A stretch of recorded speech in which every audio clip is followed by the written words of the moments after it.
for considering responsible growth means a lot of different things to a lot of different people. So we're gonna try to pull it apart a little bit, and it's also in reference to everybody's going through something pretty different right now. Over the last couple of decades in people management and talent acquisition, we've seen a lot of growth. We've seen a lot of deceleration. We've seen a lot of right sizing of organizations. I don't think we've ever seen it as not so as it is today. But of course, every few years I say that word again, and it just keeps getting even more interesting as we go along. But I'll start with a brief bio of myself. I'll be facilitating today, and then I'll turn it over to Mike to discuss his background. I'm Bev Carleton. I've been in some form of talent acquisition or people management for a little over 25 years. I started as an individual engineering recruiter, an IC, then to executive search, and then managing teams, program management, and then ultimately ended my corporate career in head of talent, global talent acquisition for mostly consumer internet companies. Fitbit was one of them. I was there when we IPO'd and onboarded 2 new continents.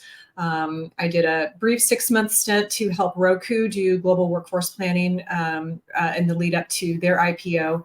And then my last corporate position was with Pinterest as our global head of talent, where we also onboarded 2 new continents and doubled headcount, and also right-sized and grew 2 times over 2 years. So really interesting times there. I finished my corporate career in venture capital and moved over into a talent partner role supporting founders who had just been given money. They just had a successful fundraise in thinking about who do we need, why do we need them, how do we prioritize it, and how do we think about capital spend against the most important people that we're going to hire to bring this product to life. That's how I was introduced to Tushar and BG, the founders of Team Ohana. And despite my reluctance to ever be an advisor, not sure how I was going to carve that out in my day, I did agree about 1.5 years ago to come on board as an advisor. And I did it for a very specific reason. And that was that through my career and all of the, sort of forehead to palm moments I'd had, which was a lot of them, I hadn't seen anybody who was solving this incredibly complex issue that we have in workforce planning and reconciling data so that we as decision makers in the business could actually do something meaningful and be on track. And it seemed like they were doing that. And it seemed like my Mother Teresa moment I can't be a doctor, but I could give back to the community and building something that would actually improve how people do work and therefore feel better about the work that they do. So that's me. I'll be moderating myself and Mike, I guess, today. And Mike, I'll turn it over to you to introduce yourself. Yeah, great. Hi, everyone. Mike McDonald. I currently lead talent acquisition at Snap and have been there for about 1 year. I started off my career I've been in talent acquisition for about 25 years now. And during that time, spent a little over 1 year as an HR business partner. I first got my start at an agency, which is a great place for any recruiters to start, and spent about 2 years and was very fortunate that those 2 years were in the Bay Area, right around Y2K, where there was a significant amount of growth, and took a job at one of my clients, pre-IPO company called Saba Software that was rapidly growing. I think we hired 600 people in the 6 months leading up to our IPO, and then followed as the leader of HR to another company called Plumtree that was acquired, and then ended up in Salesforce when they had about 1,200 employees. Stayed there for about 4 years. We grew from 1,200 to about 6,000 during that period of time, and then joined Pandora. When they were very small, 250. I was consulting at the time, and fell back in love again with recruiting because I was doing a lot of recruiting myself, whereas before I had been leading function. And spent about 8.5 years there. So the consistent, I think, through line has been high growth companies, hire as quickly as we can. People are the main input, human capital. And talent acquisition always being very important, very, high pressure environments, but how do you bring simplicity and impact in the face of all of that madness and change? Thank you. I think what might be interesting for this, well, first of all, let me call out, we're not pitching a deck today. I don't think Mike and I have a lot of appetite for sitting through a webinar where there's a deck. This is more of a conversation, but you and I have both had interesting roles where we've had hybrid head of people roles and head of talent, also been in a little bit of the program build for companies who are experiencing rapid growth. And I think we've been fortunate that we've had good relationships with finance teams, which is not always the case. And that actually, I would say, came late in my own career. There's, I think, this note that TA gets, we're the servers in the restaurant, we pick it up off the line and we go out and we make sure everybody's happy. But rarely do we have an opportunity to be in the planning sessions for what we're going to be serving and how that works.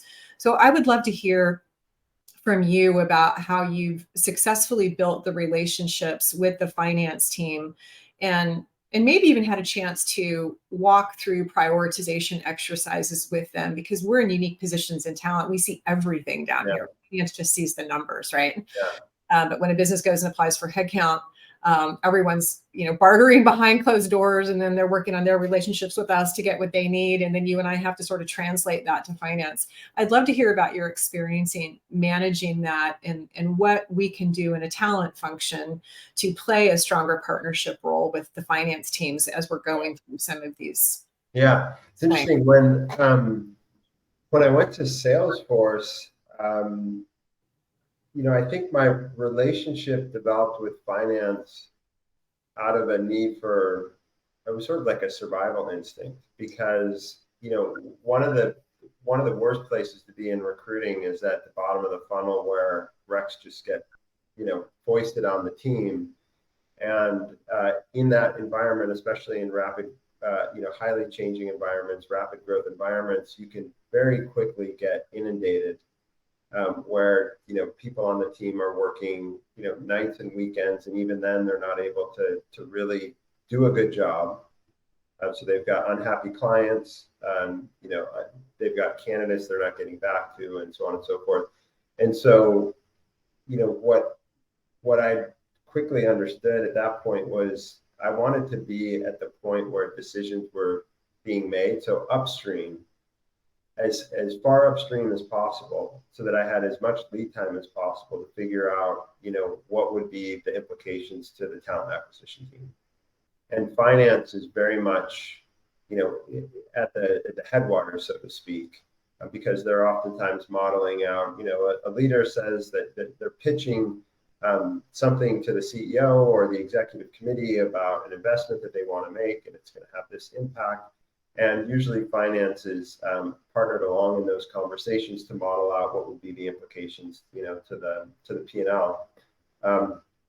And so that's really how it started. And as a recruiter, we're in the business of relating to people, and so it was just really sort of understanding who these people were. At that point, I was newish in my career, and so I really had to understand what was the role that finance played at FP&A.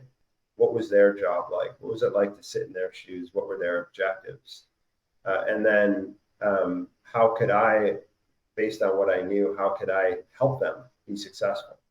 Right. And then we very quickly created a bi-directional relationship where there was a whole bunch of information that I had and my team had that was important to them. What we felt, how long we felt it would take to fill positions, when some of these costs would hit the business. Other information that we were hearing from the business, when a leader would say, for example, I'm going to, hire this executive.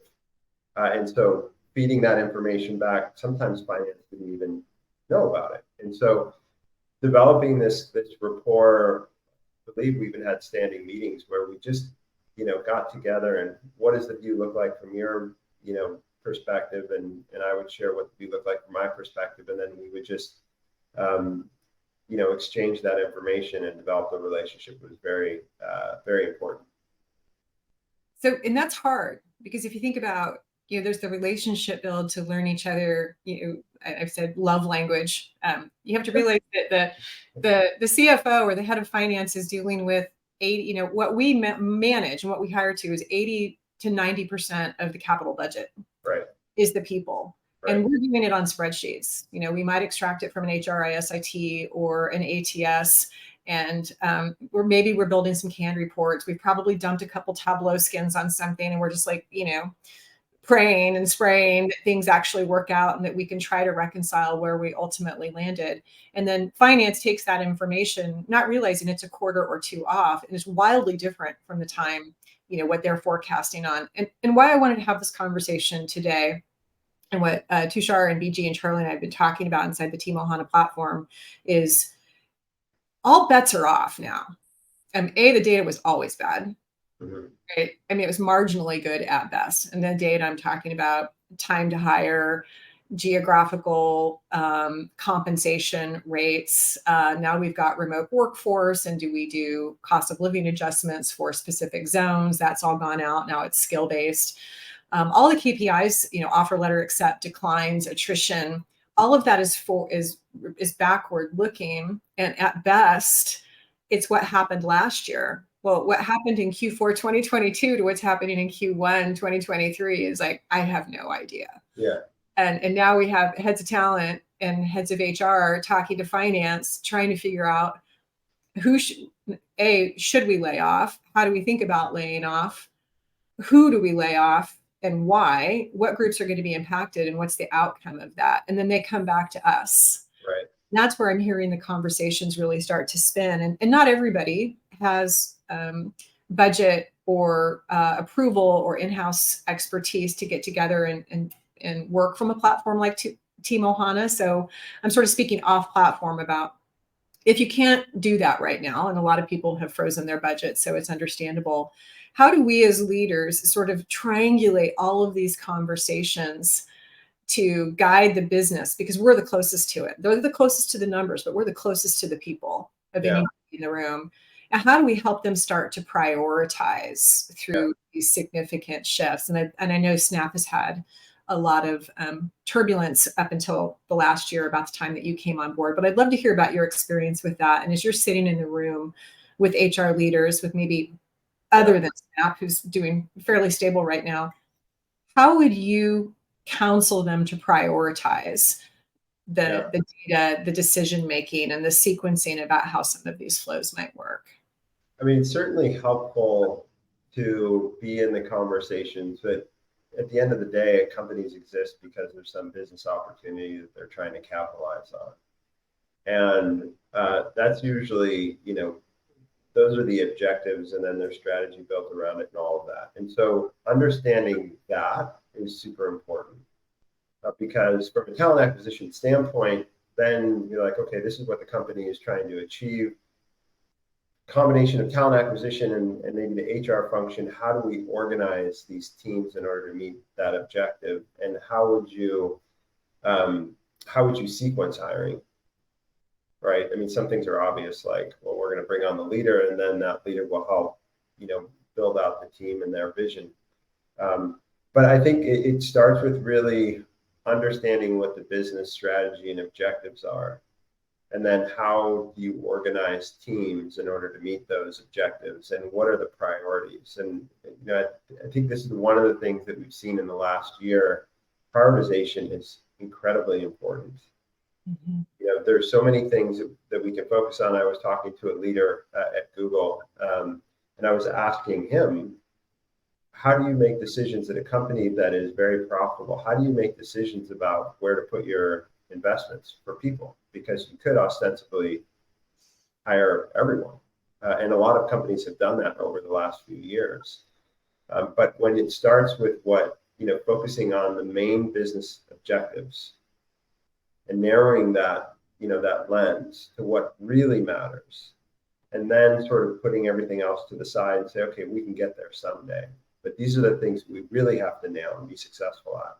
Then you can take a look at, from a prioritization standpoint, what does that mean relative to the kinds of talent you need to bring in to meet those objectives, or probably even more importantly, the talent that exists on the team today. How are we making sure all of those people are pointed against those key objectives? And if that's the case, then maybe the answer is you don't necessarily need to go out and add a whole bunch more people. Yeah. There's also this notion of once a decision has been made to reduce a certain spend, which translates into direct heads, we're not going to talk about all of the messy things that happen there and the poorly executed layoffs that we can read about in our doom scrolling all day long. But I do think there's a gap in the conversation that we've had about operational efficiency with tools and what could happen if, as we're a part of the reduction or even light growth or maintenance stage, if we can focus on operational efficiencies inside of the businesses that are trying to hit our biggest impact initiatives. Yeah. And that typically isn't somebody internally. It's usually an OE expert on the outside. It might come from one of the big consulting firms, or, call a recruiter. We can find someone for you to come in and do that. But, giving the teams who are going to be left holding the bag, doing the work of their peers who were just left over, now you just have a ripe situation for more attrition. If they find another job right now. Right.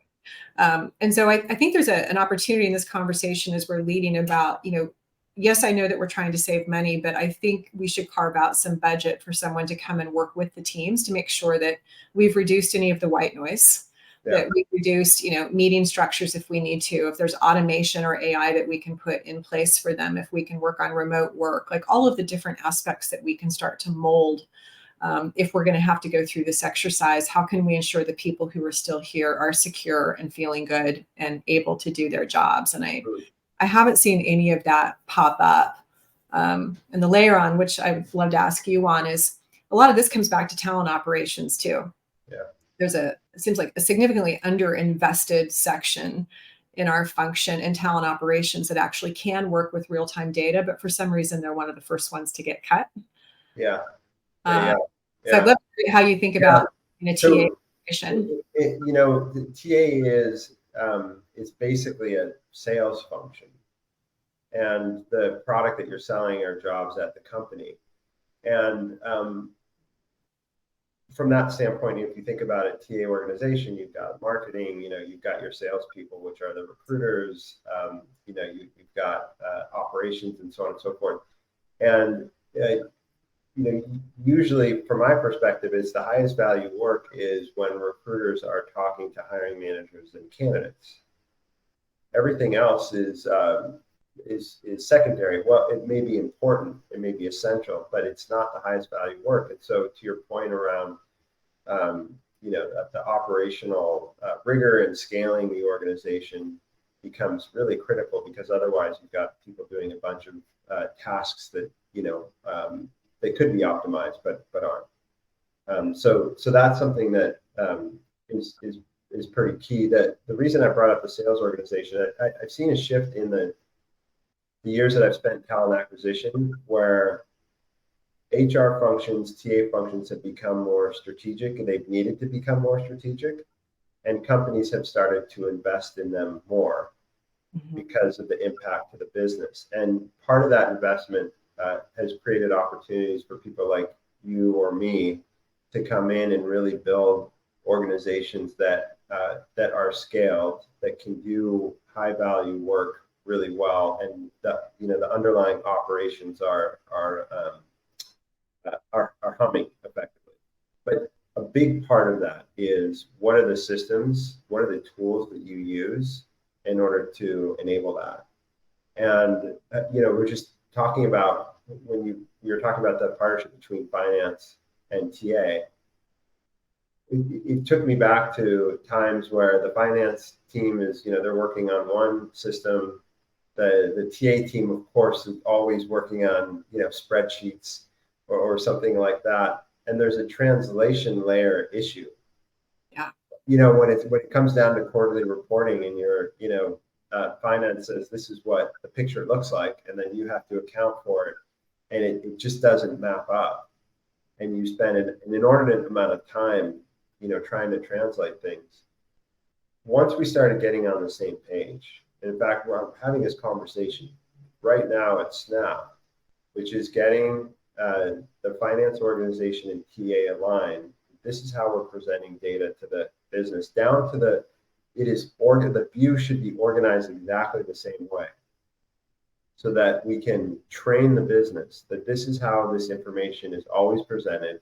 These are the columns that you need to really pay attention to. right? And we're all aligned. We're all speaking from with the same voice, speaking the same language. That really is super important in having an ability to influence the decisions that business leaders make.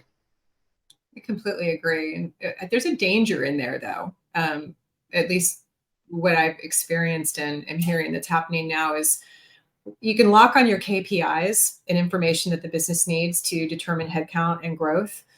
But in a world where we've seen such wild swings of the pendulum, and now you factor in layoffs and culture and Right. people who may have been what I call loose in the boots previously, and now they're going to hunker down and stick it out if they've survived that layoff. So now your attrition data is off. We're seeing people stay put much longer than they used to if they've survived.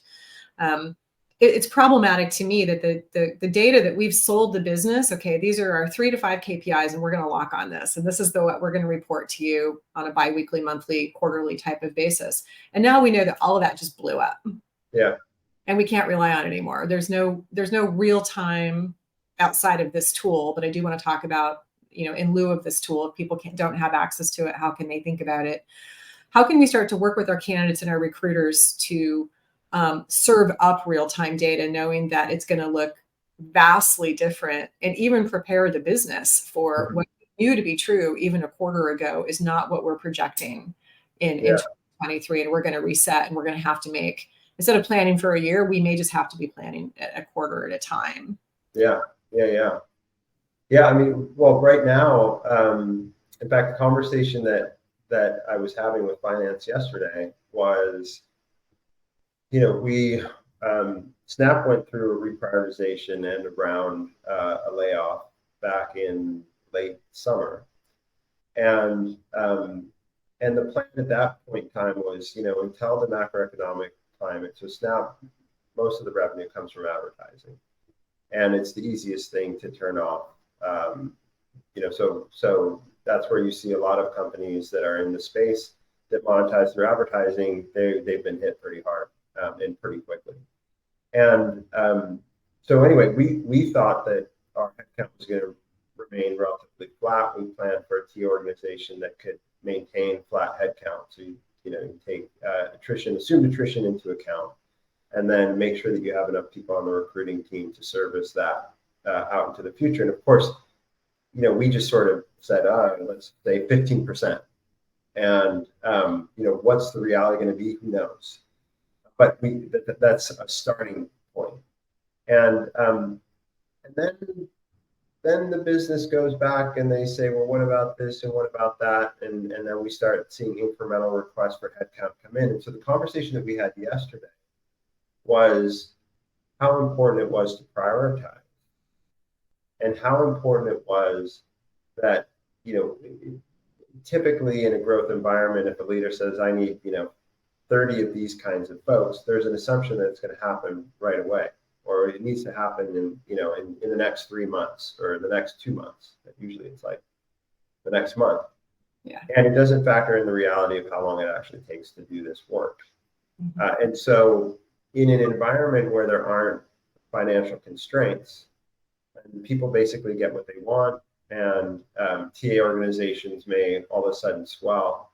But the question that needs to be asked is, what is a responsible, reasonable pacing of the hiring, right? Not because there's a constraint on TA's ability to execute, but what can the business absorb? Yeah. Right. And how do you know? It's one thing if you're adding more of the same kinds of people into an existing organization where you know how the organization will respond. It's another when you're building new functions and you sort of mapped out in your head, well, this is what it would look like. But there's oftentimes a big difference between academic exercise, you're planning, you're sort of whiteboarding things, and then what happens in real life. Yeah, no kidding. Right? And so the conversation was around, the importance of sitting down with these business leaders and talking them through, okay, so the company, the CEO is supportive of, incremental 50 ML engineers. But let's talk about what that actually looks like. How are you going to ingest this talent realistically? Like, could you actually add 50 people onto a 200-person team in the course of the quarter? What would that mean for business operations on that team? Mhm. Right. So that layer of conversation, I think, becomes super important, and something that, I think is happening more now because people are being a little bit more intentional about the investments with people. And so I think this is a really great time to start having those conversations and start building that discipline and that muscle with the business to be a little bit more thoughtful, since we're not in the age right now where it's just, the dump truck of cash backs up, and everybody gets every ask that they want, and then it falls on the TA team to quickly execute. To deliver. And then when they do it and it goes really well, then they're the first ones to get cut. Right. I think there's this notion of the culture impact to responsible growth, and particularly post layoff. So now individuals that they may have stayed because they love the company and they feel fortunate. They may have stayed because they couldn't find another job yet and they're on their way out. But if there have been bumps in the culture, and you have some individuals, probably big groups of individuals, who are feeling a little scarred, a little unsure about the certainty. So it seems like a couple of things. One, it's a great time to double down on your communication from an executive level to the impacted groups and hold them really close, right? Mm-hmm. If you have hiring plans and you are going to keep hiring, but at a reduced pace, be really intentional about that communication to those impacted groups so that it doesn't become, there aren't memes that accidentally pop up that you weren't prepared for. And the other one is, if you've had some cultural issues that you need to overcome, now while it's quiet, that's a great time to get that feedback from those employees on how can we be more tightly aligned to our values and our culture, and seek their input for the work that we do, how it's tied to the business, how that's tied to the bottom line, and how would they refactor their roles. I've noticed the 2 times I've been through a significant layoff, there's just this radio silence after it happens for a good 30 days. There's sort of this false, everything is fine. And the employees, in lieu of communication, are going to make up all their own narratives about what's happening and how they feel. But we don't see a lot of, protection coming in and really putting some warm feathers around everybody and keeping them in seat. I've been fortunate. So I've worked at 2 companies that had a layoff. Both were very humanistic. And when I was at Pandora and we had a layoff, it was the first time it had ever happened. And as I remember that we needed all hands on deck to communicate to the impacted employees. And so I was asked to help out because I had been an HR business partner before. And I spent a half of one day in maybe a dozen or 20 15-minute conversations, and it was heart-wrenching.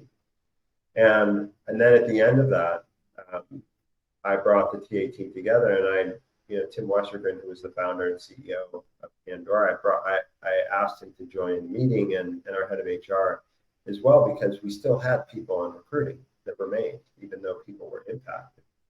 And again, the TA team is the sales team for the organization that goes out and connects with humans and tries to convince them that the company is the place that they should go and disrupt their lives. And so it was super important for me that the people on the TA team still believed in the vision, that companies have constraints and adapt to external environments. And so we can never be assured that that's not going to happen. And all that we can do is be good humans, right? And have empathy and communicate. There 2 things can be true. It can be true that the right thing for the business is to reduce expense, to maintain a long-term viability. And it can also be true that the company that makes that difficult decision cares about not only the people that were impacted, but also the people that remain.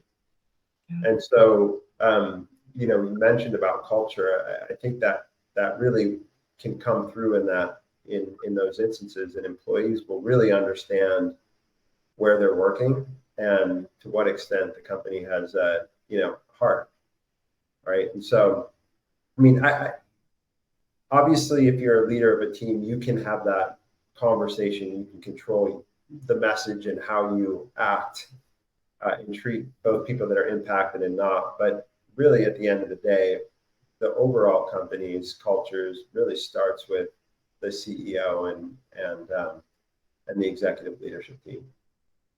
Completely agree. I think there's an opportunity in there that, let's just assume that it's settled down. Either you've received funding and you're going to be adding headcount in a very tumultuous market and people are nervous about that, or you've been through a layoff and let's just say that now we're settled and we're sort of moving about the cabin again. This notion of responsible growth for me is that the individuals who are requesting headcount have a defined process of validation and prioritization that directly links to the impact of the business. And it might be future, it might be in R&D when we're placing a really big bet on a particular product or a feature that we want to move out to. And that's okay if it's not immediate. But I have yet to have been in these conversations where we say we're doing excellence in prioritization, but there isn't a methodology by which the hiring manager has to say, these are 5 reasons I need this person, or I need to level up this person, or I'm going to swap roles, level up or level down. And it seems like there's a missing link in there, as well as data to support it or a platform to go play in prior to this platform, which can do it. But in lieu of that, if it's not where you are yet, have you seen companies that have done this really well, where even the employees know, okay, we got headcount, but I know I'm not nervous about it because I know Mike has and the CRO have done an amazing job at ensuring this is absolutely necessary, and we've pre-qualified it. Have you seen that process? Well, yes and no. So I've seen it, but I think that in those situations, there's more rigor and consistency that can be brought to that process. So where I've seen it are in companies that have had an annual prioritization process, and it's usually based on what are our key objectives. And you have the classic OKR sort of process, where what are our key objectives, and then how are we going to measure how we're doing against those. And those make a lot of sense that those ladder up to what the company's key objectives are. And so if you've gone through that process, then it's very clear that our ability to execute against these objectives, as demonstrated in these results that we said that we're going to measure, is a way of very quickly prioritizing what, if any, incremental investments do we need in order to achieve that result. So that's as much as I've seen, and that's taken us pretty long way. The question, though, is that consistently applied across various parts of the business, right? So if I'm a TA leader and I've done this really well, I may have a clear sense relative to TA, but the chief people officer has to take a look at making trade-offs against different parts of the people function, right? And so how can we make sure that all of the COE leaders, the leaders of TA or total rewards or the HR business partner, are applying the same sort of consistent criteria, right? Because my OKRs may be different than the HR business partner. I think having, we played around with different tools or ways to do that, but haven't really landed on anything, I think, that's been operationalized consistently. I haven't either, but I think it's important. And where we sit in the people or the HR function, I think it's really important that we carry that voice forward in partnership with finance to help them formulate, because we have such a close eye on these groups, about what is the prioritization and the trade-offs. And also this notion, again, not a plug for Team Ohana, but this is where you can do it, to sandbox alternative scenarios. Right. And so if you need to do that on Excel or Google Sheets in the meantime, I think there's an opportunity there, because people are going to listen when you have the data to support the story, right? Yeah. But otherwise, where I've worked, it's like, who's going out for drinks with the person making the decision, and who's in the club, and who holds the most political capital wins the head count. And the last thing I'll say about that is, when you don't have the data to support it, which includes time to hire. Yeah. So if the person who just won the headcount war and gets the headcount, if that time to hire has a really long tail on it, we can defer that revenue spend or that capital spend out and say, okay, you can have it, but we're going to move it over here. In the meantime, we have smaller time to hire pools in the easier to hire positions. That's where we're going to focus right now. We know we're going to allocate down the road, but having that data about what is real time to hire per function, because it's changing. Also a great way to have the data to tell the story, to make the recommendation. I think function. I'm laughing because, again, in the conversation with finance, where the business wants to make incremental investments and the TA function is not staffed to meet that demand, we started a few months ago to create. There's been a ton of building, since I've been at Snap, which is part of the reason why I'm such a great opportunity to go there, because I love to build. And one of the things that we needed to do is have a proper demand forecast and then an associated capacity model, so that we could take a look both, from the forest and then zoom down into the trees and see, what is coming our way, how much of that is concretely known, meaning it's baked into the board approved budget, and then what are things that we assume, like attrition. And then even contingency, we have like this contingency column. If you hear a leader say they're going to ask for 50 heads, and you know that it's going to take a month or so to work through the process, where you just add the 50 there, and how does that shake out as far as, how it's going to hit your team. And we're doing this on a spreadsheet, right? But we're doing it in combination with finance. And so, the conversation, this whole thing started when I said, look, the business has this desire to invest in these areas that seem super important.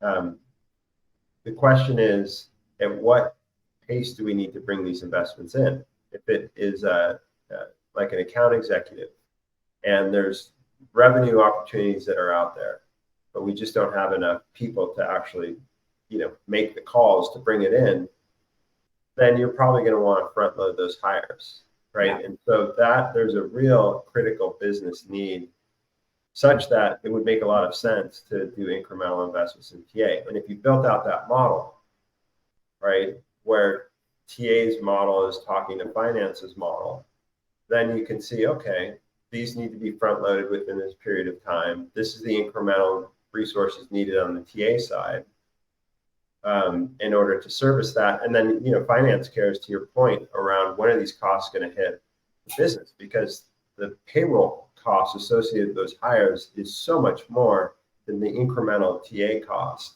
to bring those hires in, right? Whereas another ask may be something that could happen over a period of time, right? So just getting back to the importance of having the models and the right sort of the partnership in having finance, it's like, I don't know if it's a three-legged stool or the four-legged stool. You've got to have someone from the business, whether it's an ops person, COO kind of person, someone from finance is doing the modeling, someone from TA, and then usually someone in the HR function who is also playing a role, maybe around OD, or maybe they have a view of, changes to competencies that are needed in those sorts of things. But having that all organized in a system, a point of reference that then you can sort of pull out and say, well, here, these are our models. This is what it's telling us. And we're all on the same page. I think is super important. It's important. It's so messy. Yeah. It's the messiest job I've ever had. And I happen to be someone that likes models and spreadsheets and all that stuff. Even then, these are things that take a very long time to build and get right. And so it's never too late to start. It isn't.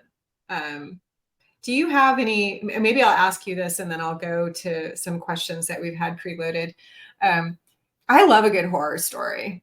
And I love to share my horror stories without calling out all of the victims or the players in the scenes. But is there anything that stands out for you that was data related or sensitivity around this subject of responsible growth, where there was just a miss between executive decision making as those decisions flow down to talent. Yeah. Where it's like, which of the 100 do I want you to pull from? Yeah.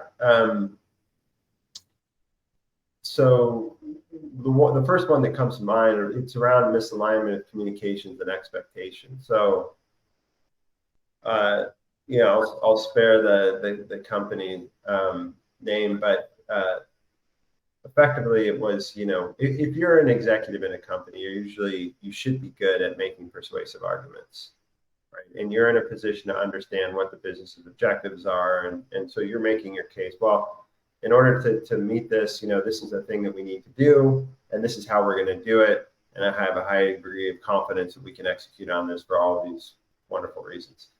And so a case like that being made, and the CEO says, absolutely.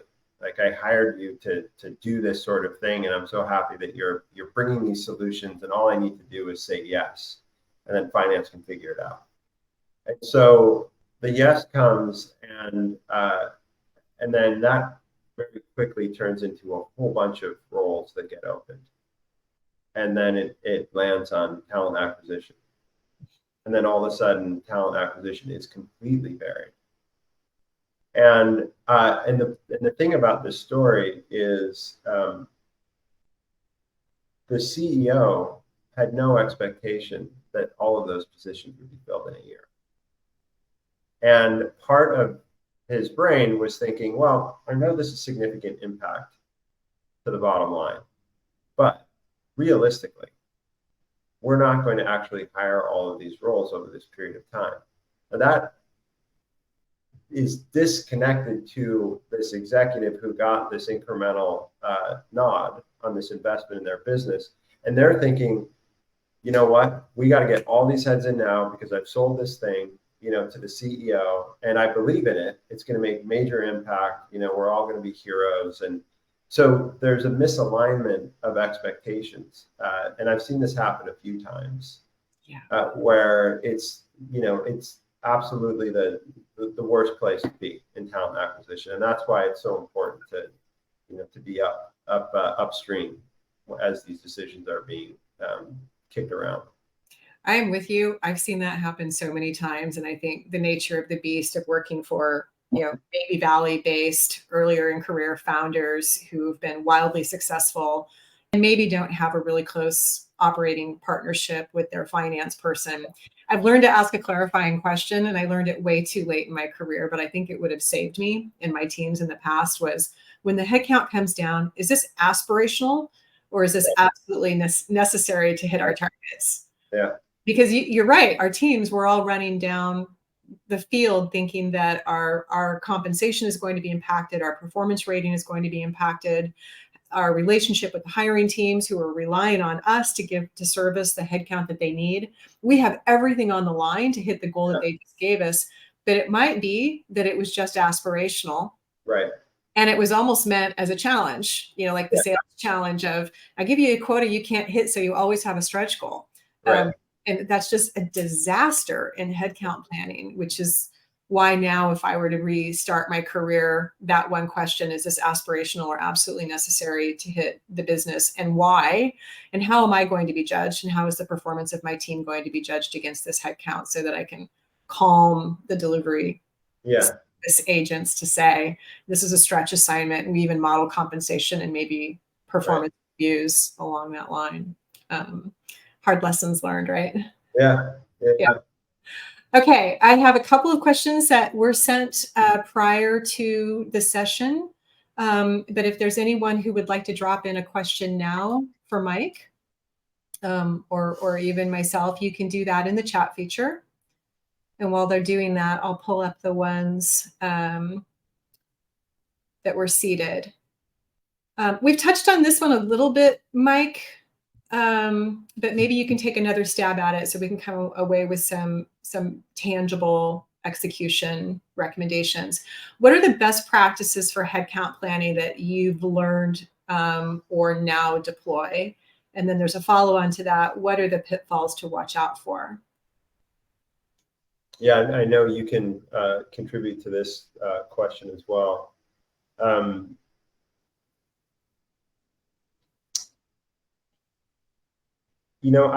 So it should be that the business, unless there are situations where the business is growing new functions that don't exist, that are new to the company.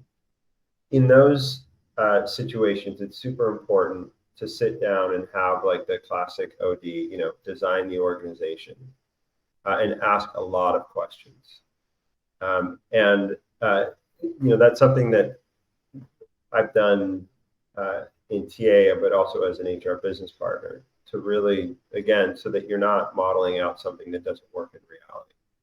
So that's super important. And then to maybe slow things down a little bit. So, okay, so we haven't done this.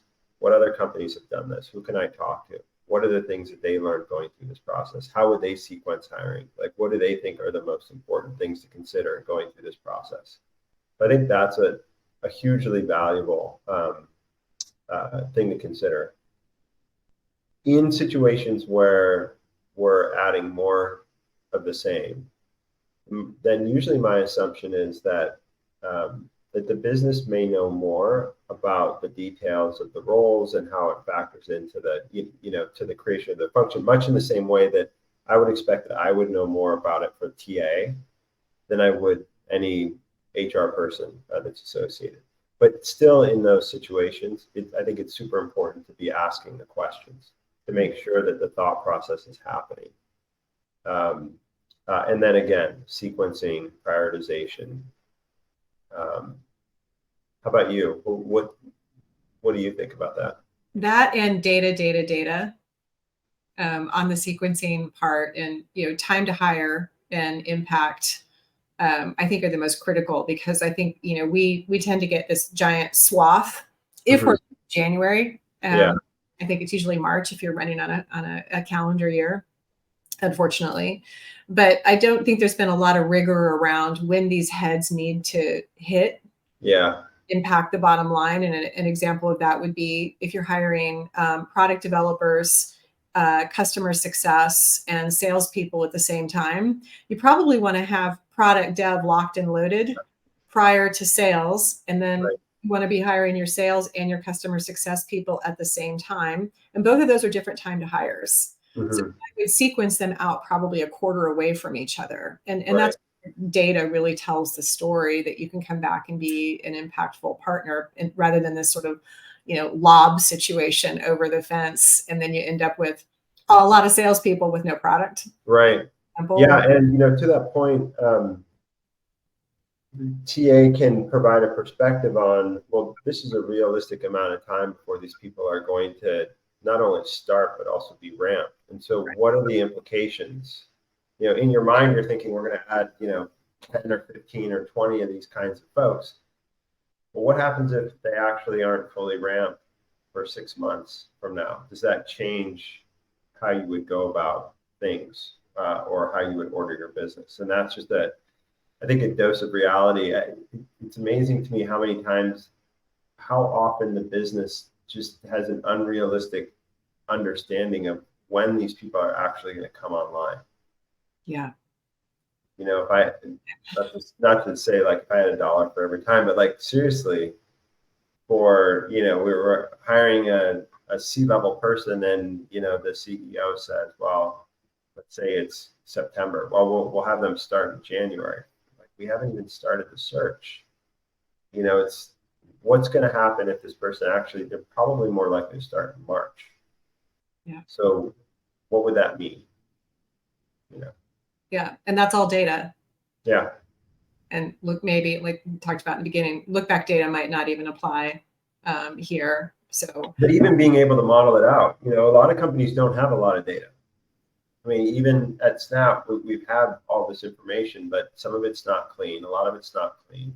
A lot of it's, you have to get it into a data lake or what have you. That all takes time to build. Yeah. But even if you don't have accurate data, at least the ability to apply data to the conversation and model out different scenarios. Well, what if time to fill was X, or what if it was Y, or those kinds of things? Then you can see, okay, a lot of people that have been doing work for a while have an intuitive feel, and they may not be able to say, well, we've got 2 years of data and that basically tells us X. they could say, you know what, in my experience, it's going to be somewhere from here to here. And if you could plug that into a model, then you could see, you know, what the impact is. And that helps to guide the discussion. Agree. I think this idea of tools productivity and OE is going to take off. I think we're on the right path with this whole part. So I know that the conversation was intentional around responsible growth, but one of the questions that we got, which I think is a great one, and it's relative to where a lot of our folks are today, is what is one action to consider prior to considering a layoff? I think there's multiple, so I'm not really sure how you think about it, Mike, but you know, if you're counseling a business who's coming back to you as the head of talent, what are some of the questions that you have for them to help shape their thinking or inform? Well, I mean, what are the fewest most important things for the company to nail, to execute on really well? I think it really starts with that. And to keep, you know, if we didn't, what are all the things that we could just put on the back burner that wouldn't impact business viability?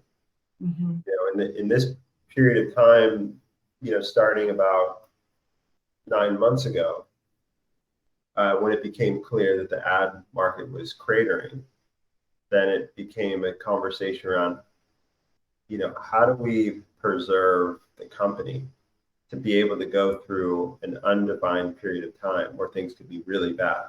So let's just say it's 2 years. So during that period of time, even in the face of, you know, in Snap's case, significant user growth internationally, we want to make sure that we're able to continue to grow. But what are the things that are most important?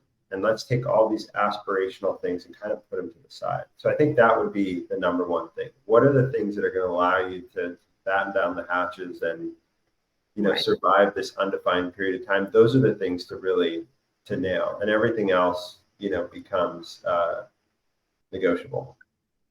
I agree. I would add on to that something that came up in the last session, which is don't underestimate your attrition. Individuals who were considering leaving anyway may go ahead and leave. So you have your typical attrition that you can maybe start to forecast in an unknown world. That's really hard.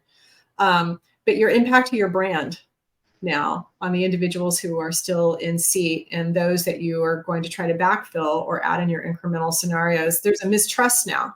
Yeah. With